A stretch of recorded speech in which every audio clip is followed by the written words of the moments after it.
اعوذ باللہ من الشیطان الرجیم بسم اللہ الرحمن الرحیم.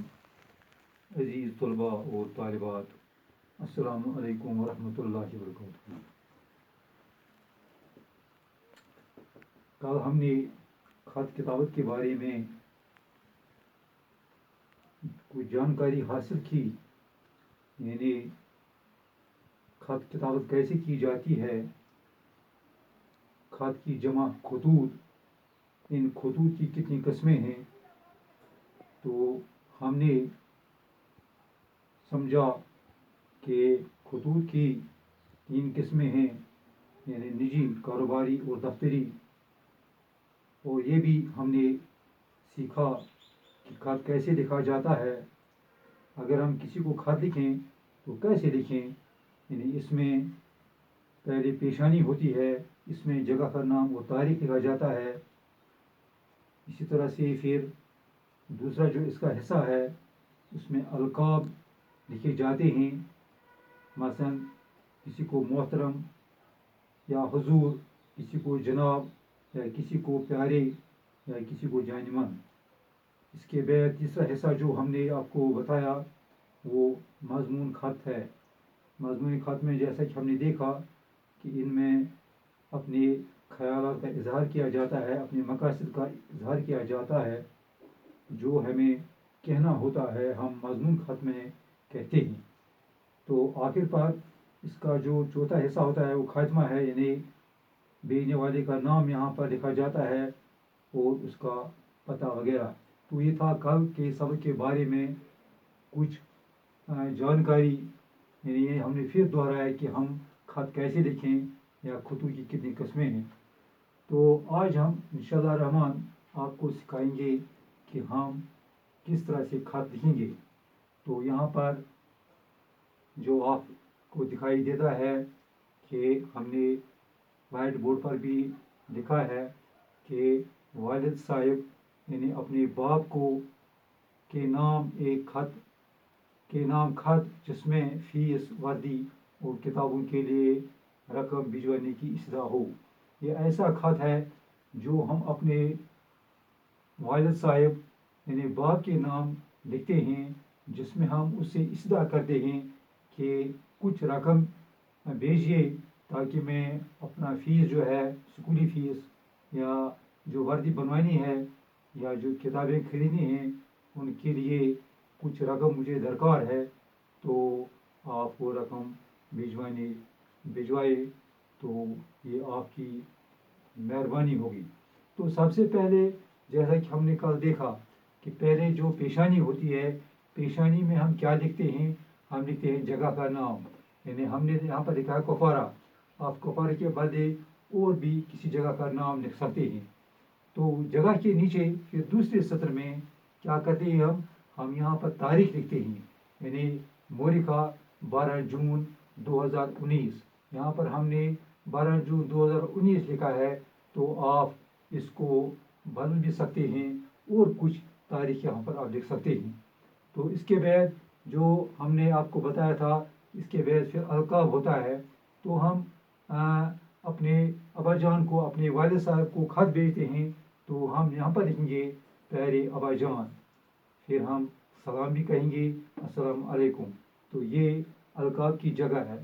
اس کے بعد ہم جو مضمونی خط ہے، یعنی ہم کو اپنے خیالات کا اظہار کرنا ہے کہ ہم آپ کو کس لیے یہ خط بھیج رہے ہیں، یہ چٹھی بھیج رہے ہیں.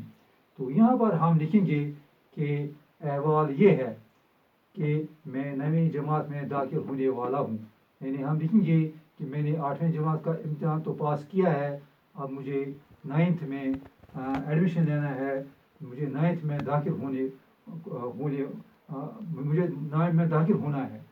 تو یہاں پر ہم یہ لکھیں گے کہ میں 9ویں جماعت میں داخل ہونے والا ہوں. اور پھر ہم لکھیں گے، اور تعلیمی کیفیت یہ ہے کہ یہاں پر تعلیمی کام بڑی محنت کے ساتھ کرایا جاتا ہے. ہم اپنے والد صاحب کو یہ بھی لکھیں کہ یہاں پر کیسا کام ہوتا ہے، یہاں پر کیسی تعلیم دی جاتی ہے. اس کے بعد ہم لکھیں گے اساتذہ صاحبان بہت ہی قابل اور محنتی ہیں. یعنی ہم اپنے اساتذہ صاحبان کے بارے میں بھی لکھیں گے کہ وہ بڑے اچھے طریقے سے پڑھاتے ہیں، وقت پر سکول آتے ہیں، وقت پر گھر جاتے ہیں، یعنی وہ محنتی ہیں اور قابل بھی ہیں۔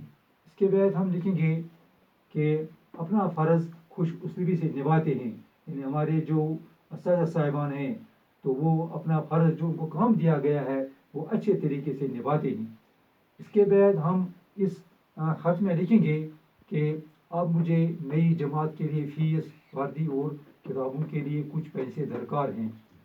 امی جان کے پاس کچھ پیسے تھے لیکن وہ چھوٹی بہن کے اسکولی اخراجات اور گھریلو اخراجات میں خرچ ہوئے ہیں۔ اس کے بعد ہم لکھیں گے کہ اب مجھے نئی جماعت کے لیے، نئے سال کے لیے فیس، وردی اور کتابوں کے لیے کچھ رقم یا کچھ پیسے درکار ہے۔ تو آپ نے امی جان کو کچھ پیسے دیے تھے لیکن وہ پیسے جو تھے وہ چھوٹی بہن جو ہے اس کے اسکولی اخراجات میں، یعنی اس کی فیس میں، اس کے جو اسکول اخراجات تھے یا گھریلو اخراجات جو ہیں وہ ان میں خرچ ہوئے ہیں۔ اب امی کے پاس پیسے بچے نہیں ہیں۔ تو پھر ہم لکھیں گے لہٰذا آپ سے استدعا ہے کہ آپ کچھ رقم جلد از جلد میرے بینک اکاؤنٹ میں ٹرانسفر کرائیں۔ تو ہم اس خط میں اپنے ابا جان سے یہ بھی لکھیں گے کہ آپ سے گزارش ہے، آپ سے استدعا ہے کہ آپ کچھ رقم، کچھ معقول رقم آپ جتنی جلدی ہو سکے اتنی جلدی آپ میرے بینک اکاؤنٹ میں ٹرانسفر کرائیے، کیونکہ آج بینک سے ہی زیادہ کام ہوتا ہے، آج بینک سے ہی رقم پیسے ٹرانسفر کیے جاتے ہیں آج، تو ایسا ہی ہوتا ہے۔ تاکہ پھر لکھیں گے ہم تاکہ میں فیس وقت پر ادا کر سکوں اور دیگر ضروریات پورا کروں، تاکہ پریشانی کا سامنا نہ کرنا پڑے۔ تو ہم اپنے ابا جان کو لکھیں گے کہ اس سے اگر آپ جلدی کچھ رقم ٹرانسفر کرائیں تو اس سے میں اپنی جو اسکولی فیس ہے، جو اسکول پر مجھے فیس ڈپازٹ کرنا ہے، میں وقت پر ادا کر سکوں گا، اور دوسری ذریعہ جو ہیں، دوسرے کام جو ہے وہ بھی اچھی طرح سے وقت پر ہو سکے اور مجھے پریشانی نہ اٹھانی پڑے گی۔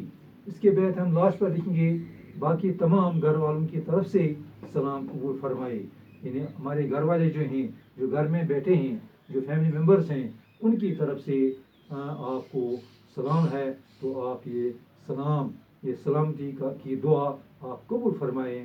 تو پھر لکھیں گے ہم ہماری دعا ہے کہ آپ خیرت سے رہیں۔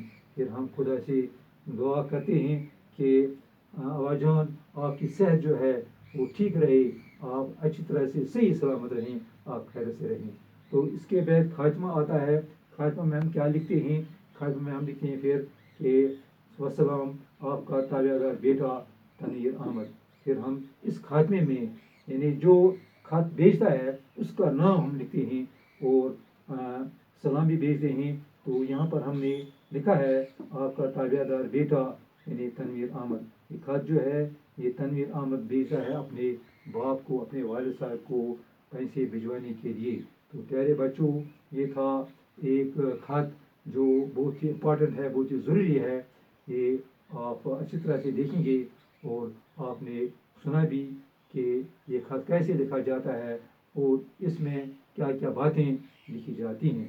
تو پیارے بچوں، اسی کے ساتھ ہمارا آج کا یہ اردو کا جو ویڈیو ہے یہ ختم ہوتا ہے۔ تو ہم اس وقت آپ سے اجازت چاہیں گے اور امید رکھیں گے کہ آپ اچھی طرح سے اس خط کو اچھی طرح سے دیکھیں گے اور سمجھیں گے، تاکہ آپ کو آئندہ کسی قسم کی کوئی پریشانی نہ ہو۔ اگر یہ خط آپ کو ایگزام میں بھی آئے تو آپ اچھی طرح سے اس خط کو لکھ سکتے ہیں۔ تو آپ کا بہت بہت شکریہ۔ خدا حافظ۔ السلام علیکم۔